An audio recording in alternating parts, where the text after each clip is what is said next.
High বন্ধুরা, দেখতে পাচ্ছ আজই তোমাদের দেখাচ্ছি একটি নতুন গাছ। এই গাছটির নাম হচ্ছে টপিস সোনা। এইটা হচ্ছে একটা পাতাবাহার গাছ। দেখতে পাচ্ছ এর পাতায় কি সুন্দর একটা ছিটের দাগ আছে।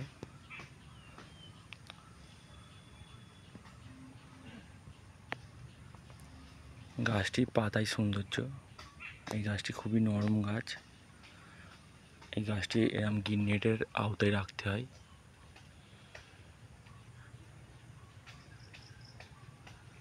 এই গাছটি রোদ্দুরে রাখা যাবে না, ছায়ার মধ্যে রাখতে হবে।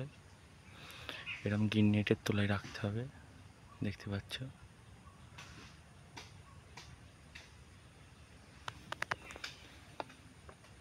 এখানে প্রচুর পরিমাণে আছে। এই গাছটির নাম হচ্ছে টপিস সোনা গাছ। কারণ এই গাছটি ছায়ায় রাখতে হবে, রোদ্দুরে রাখলে পাতায় পুড়ে যাবে, কারণ রোদের টেম্পারেচার সহ্য করতে পারে না।